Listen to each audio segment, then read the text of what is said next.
పశ్చిమ బెంగాల్లో జరిగిన ప్రమాణ స్వీకార కార్యక్రమానికి హాజరైన ప్రధాని మోదీ ప్రత్యేక ఆకర్షణగా నిలిచారు. ఈ కార్యక్రమంలో వేదికపై 97 ఏళ్ల వృద్ధుడు మకాన్ లాల్ సర్కార్ పాదాలకు మోదీ నమస్కరించడం చర్చనీయాంశంగా మారింది. ఈ వేదికపై మకాన్ లాల్ సర్కార్ను సన్మానించి కౌగలించుకున్న ప్రధాని అనంతరం ఆయన కాళ్లను నమస్కరించారు. బెంగాల్లోని సిలిగురికి చెందిన మకాన్ లాల్ సర్కార్ బీజేపీ సీనియర్ నాయకుడు. ఆయన భారతీయ జనసంఘ్ వ్యవస్థాపకుడైన శ్యామ్ ప్రసాద్ ముఖర్జీకి సన్నిహితుడిగా మెలిగారు.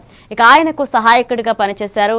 ఇక శ్యామ్ ప్రసాద్ ముఖర్జీ మరణానంతరం జరిగిన అంతిమయాత్రలో కూడా మకాన్ లాల్ పాల్గొన్నారని బెంగాల్ బీజేపీ అధ్యక్షుడు సమీర్ భట్టాచార్య తెలిపారు.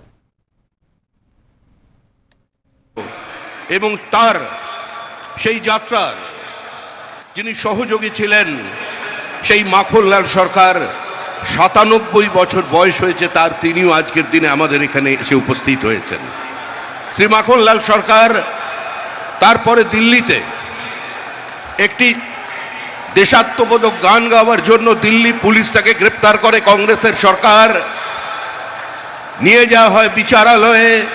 মাখনলাল সরকার সম্পর্কে তিনি আমাদের বলবেন।